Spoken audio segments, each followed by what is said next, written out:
Well, hello, and welcome to another Sunday morning coffee with Dr. Childress here. Let me get set up. So, today I'm going to be discussing the child's experience. Now, not the entirety of the child's experience. There's a portion having to do with loyalty conflicts, and your child's a good kid. They're taking care of a fragile parent who needs them while you're healthy and you'll be okay. But that's a more relational, transactional experience for the child. Today, I want to talk about sort of where the child's inner world is, their neurological foundation, sort of what's going on with their emotions and thinking that allows them to get distorted and say things that aren't true, and what's going on with that. And so let's talk about that. What's going on for the inner experience of your child. So now the first thing to understand is what's going to naturally come from the child's emotional networks. So divorce is going to produce grief at loss. That's just a fact. That's how the attachment system works. Any change, any loss is going to produce a grief response. So the mere fact that the family unit is dissolving and changing is going to produce sadness. And then there's going to be the separation from a parent, one or the other, that's going to cause sadness. The other thing is anxiety, because there's what's going to happen. So they begin to get worried about the world. So the divorce in and of itself will produce anxiety and sadness. Now, what normal range parents do at the divorce is they calm those emotions. They come reassure the child about the sadness. No, mom and dad still love you. And they calm the child's anxieties about what's going to happen. Everything's going to be okay. This is what's going to happen. We're going to move back between houses, and that's fine. And the calmness and reassurance from the parents reassures the child's sadness and anxiety that got triggered. The problem with this pathology is we have a highly manipulative parent, the narcissistic borderline dark personality parent who has a whole bunch of their own needs to get met, and they're manipulating the child's feelings and distorting them. So instead of calming them like a normal range parent does, because normal range parents have empathy for their children, the narcissistic borderline dark personality doesn't have empathy. That's overwhelmed by their own needs. So they begin to manipulate the child.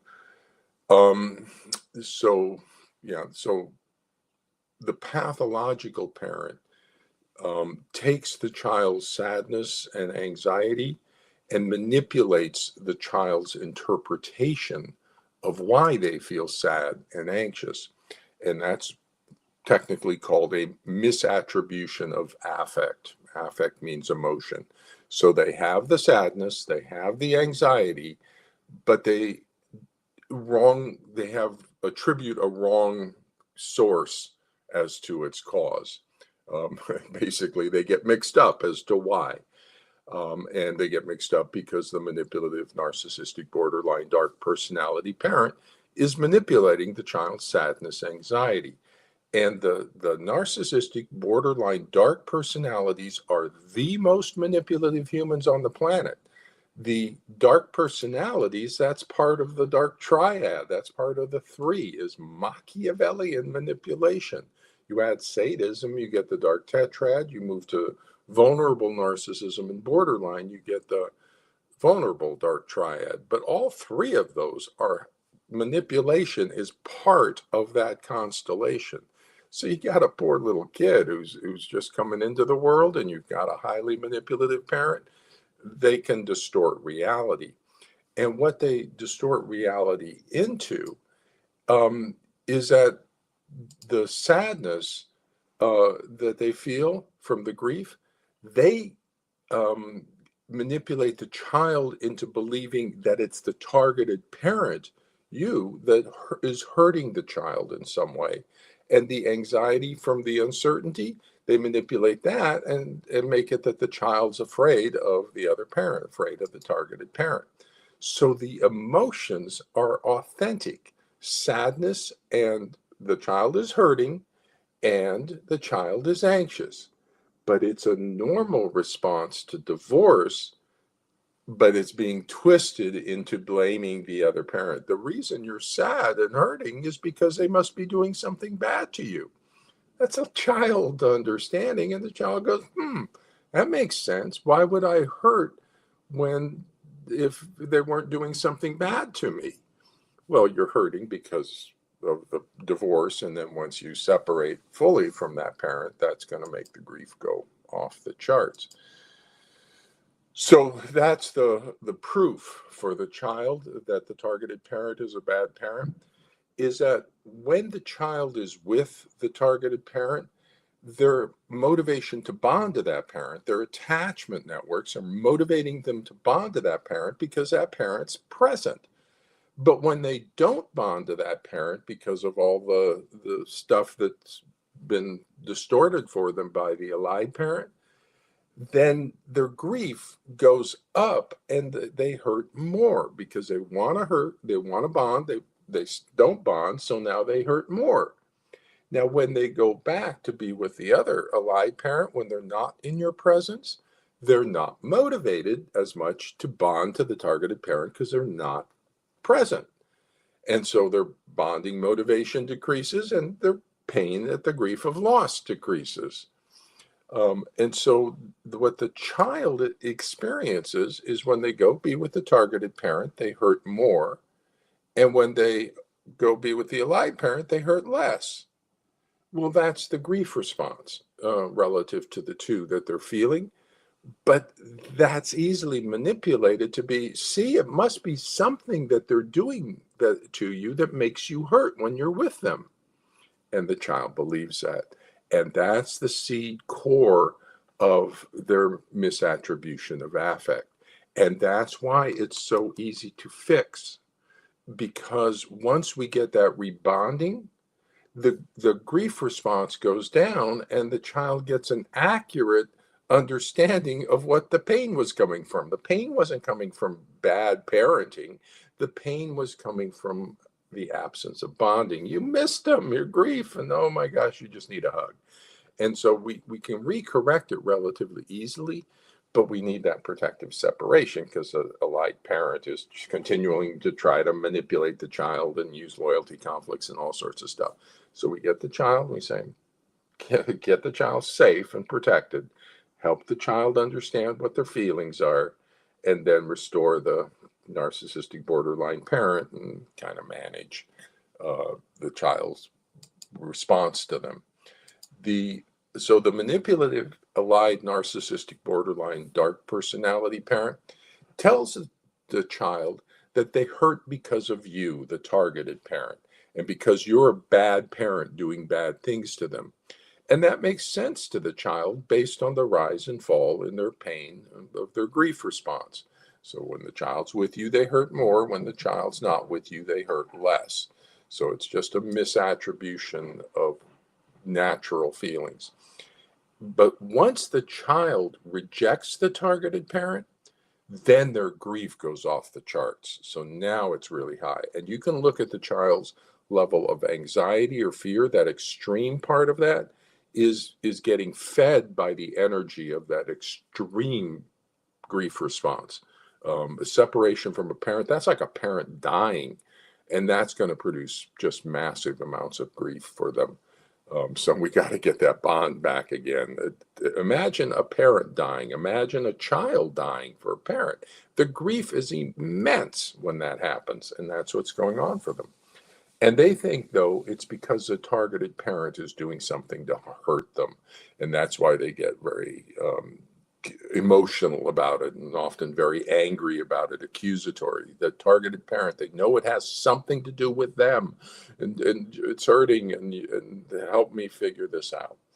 And then they develop these explanatory reasons, these cognitive justifications in co-construction with the influence of the allied parent. Yeah, they're too angry, or they're, didn't pay enough attention to you, or, they're not sensitive to your needs. So, and you'll notice that the child grievances mirror spousal grievances of the allied parent. So, oftentimes it's that the targeted parent is not sensitive enough to their wants and needs.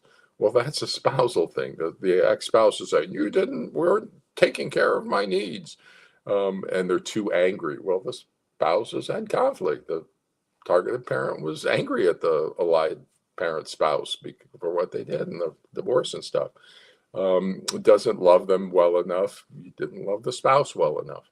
Abandoned them by divorce. Abandoned the spouse. These are all spousal issues. These aren't child issues. Did something unforgivable. Oh, that's your classic. The unforgivable event. Well, you rejected the narcissistic borderline parent. That's an unforgivable event. And so they'll latch it on to something, you didn't take the child to McDonald's, and oh my God, you don't care about the child. You're trying to starve them and not feed them and things. So, and the classic theme off of this is the spousal abuse theme, which is the targeted parent deserves to be rejected, and the targeted parent deserves to suffer because they're a bad parent and spouse. That's the spousal abuse theme. Yeah, of course I hit her. She deserves it. My dinner was cold.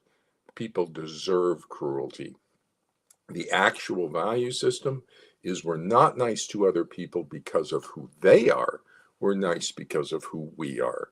And that's what we expect the child to demonstrate, or the young person to demonstrate, is that quality of not being cruel, okay, of just normal range kind of empathy and compassion and cooperation.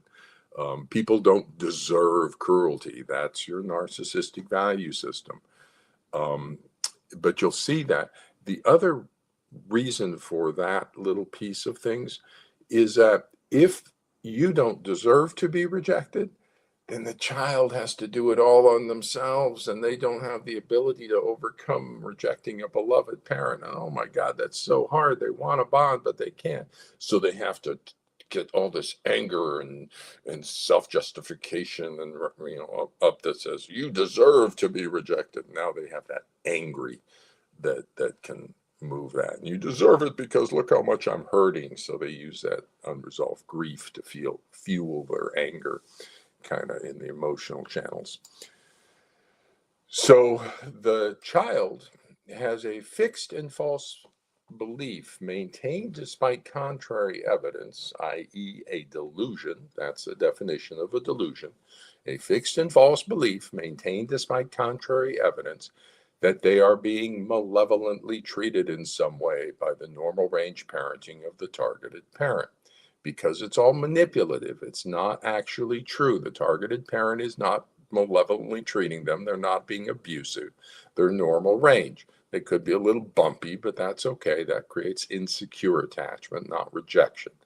And so they're not being malevolently treated. And here's a definition from the American Psychiatric Association for a persecutory type of delusion.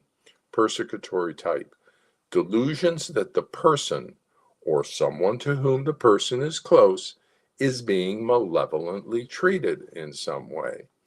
And then if we Google or Gemini the malevolent definition, malevolent is an adjective describing someone or something wishing evil, harm, or spite towards others, often acting with intense ill will. So the child and the allied parent have this fixed and false belief maintained despite contrary evidence that the targeted parent has a wish to do evil to the child. And that is wishes to cause harm to the child. Now, sometimes it's in direct allegations of abuse. False allegations go into CPS, more on the borderline spectrum pattern. Or it's just the flavor and tenor of everything is that this parent, I'm afraid to go because they want to harm me some way. That's not true. The targeted parent's a normal range parent. They want to love their kid. They don't want to harm the child. But you'll have the child saying, I'm afraid of them. And the alive parent is coming over saying, oh, we don't, that's a dangerous parent somehow. And all of that's the persecutory delusion. And it's coming from a narcissistic borderline parent who's collapsing into persecutory delusions. We know they do that. That's what they do under stress. And then they're inducing it in the child. So, so the diagnosis of the pathology starts pretty simple. Is the child being abused? Is the child is asserting through their symptoms and potentially verbally that they're being malevolently treated in some way? And so is that true? So first, does the child and the allied parent have a belief that the targeted parent is malevolently treating the child in some way? Yes, they do. Okay. Is this a true or false belief? If it is a true belief that the child is being malevolently treated, that the targeted parent has a wish to do evil to the child, then that's child abuse by the targeted parent, and we need to diagnose that and protect the child and put it on a treatment plan and fix it. If the targeted parent wants to do evil to their child, wants to harm their child, that's child abuse, and we need to protect the child. If, on the other hand, it's a false belief maintained despite contrary evidence, then it's a persecutory delusion being created by the allied parent. So it's going to be child abuse one way or the other. If it's a true belief, it's child abuse by the targeted parent. If it's a false belief, it's psychological child abuse by the allied parent. So we should be getting a child abuse diagnosis off of these court cases every single time, and we're getting them none of the time. Guess why? The narcissistic borderline dark personality parent is the most manipulative human on the planet, and they are just playing the legal system up and down and manipulating the mental health people up and down. Ignorant, incompetent, unethical mental health people. So it's a problem. So here's your classic abuse pattern, and this is what people are responding to with this pathology. Is the classic pattern for child abuse is an abusive parent, a victimized child, and then there's a protective parent. Now, in the reality for the divorce situation, what we have is just a parent-child parent.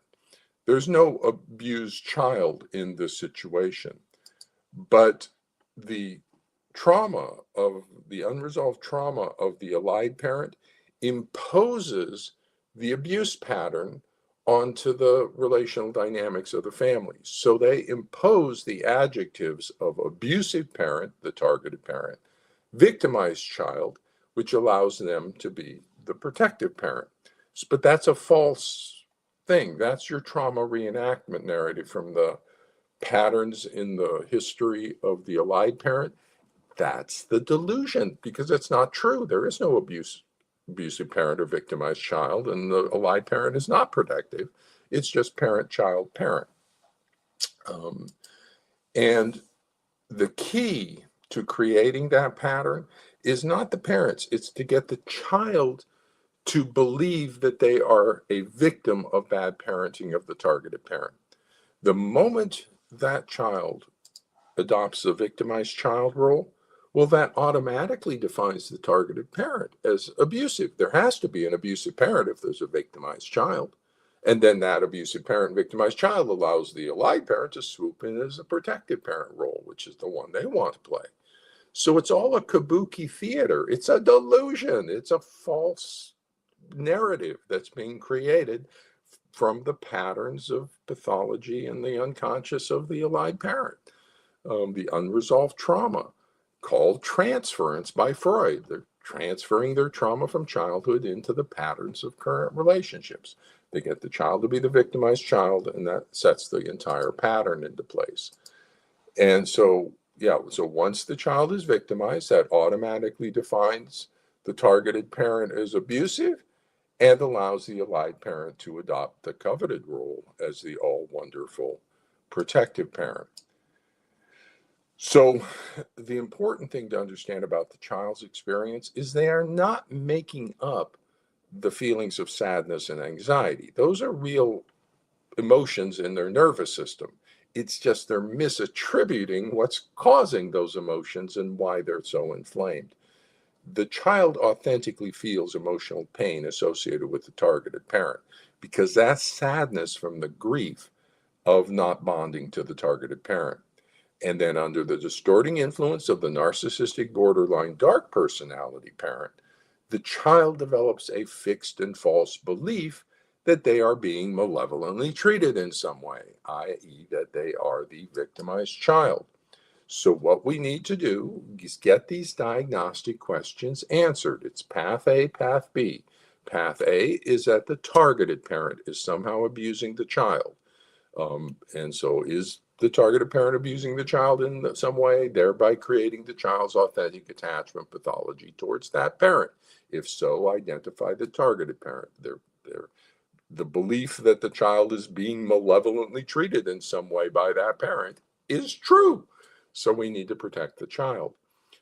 Or is it a false belief? Is the allied parent psychologically abusing the child by creating a shared or induced persecutory delusion and false, factitious attachment pathology in the child? Yes, no. Just answer. Get the mental health people. Answer that question. Just yes, no. So we get clarity on what their perception of the situation is. And so the court, get these in court orders. When you get an evaluation or any mental health person, the court needs these answers. Which parent is abusing the child? One or the other is, and we need to get clarity. Then more refined questions have to do with the persecutory delusion. Does the allied parent have an encapsulated, that means sort of limited scope, persecutory delusion regarding the targeted parent?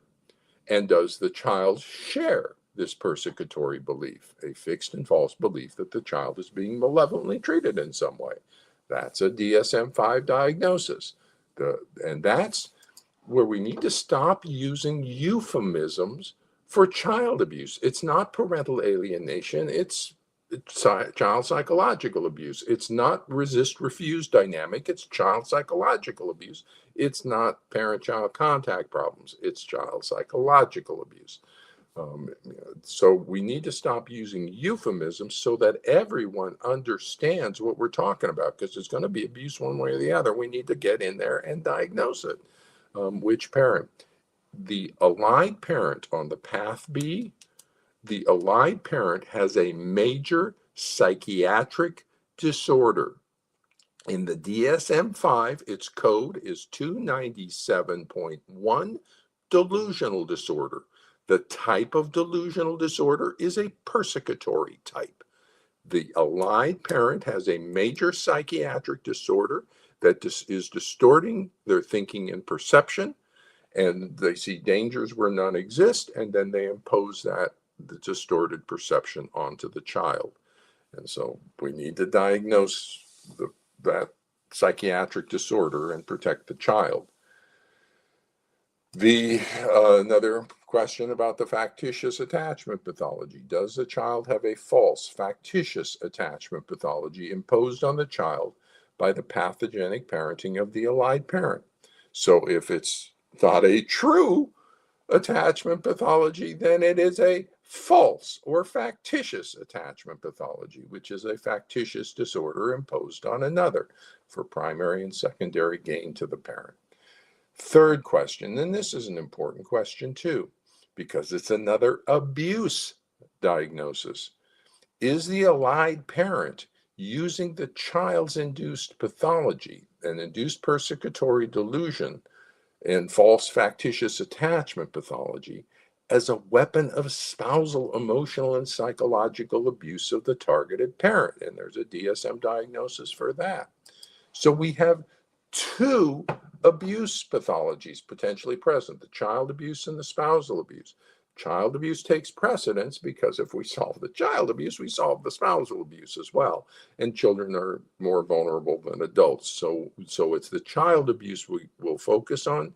But we have to realize we have a second abuse pathology here, that targeted parent is being emotionally and psychologically abused by the allied parent, by their ally mental health people, by the institutions that should protect them and aren't, and institutional betrayal trauma.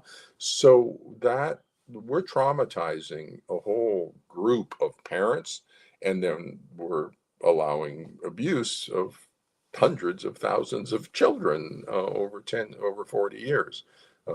So please, can we apply the DSM-5? Can we diagnose the child abuse in the family courts? Can we protect the child? Please just get these diagnostic questions answered. So with that kind of summarizes that the child's experience is real, of sadness and anxiety. That's why if you start to challenge those feelings, the child goes, no, you're telling me, no, I know I feel what I feel. And that's true. You're just misattributing the cause of why you feel what you feel. And then we can do response to interventions kind of thing, a wonderful dad or a wonderful mom bullet point on the treatment plan, things like that. The moment we get that rebonding back in place, the child understands, okay, and it reorganizes all the systems. We never want to leave that separation like that. We want to get it fixed as fast as possible. And I would offer that if we approach it with a clinical perspective, clinical diagnosis and treatment, we can get an accurate diagnosis and resolve the child abuse and delusional disorder within 6 to 12 weeks of our first encounter with it. Especially if we get it early, before 2 years of inflammation. Let's get it when it first enters the family court. We get right on it. Yeah, we could have it resolved within 3 months, and the child goes on to a normal range post-divorce family. So with that, I'm going to head off to my Sunday here. Good luck to everybody. Get these diagnostic questions into your court orders. Get answers from your mental health people. Please answer yes or no. It's so simple. And so with that, take care, and I'll touch base with you about something court related next week. Take care, everybody.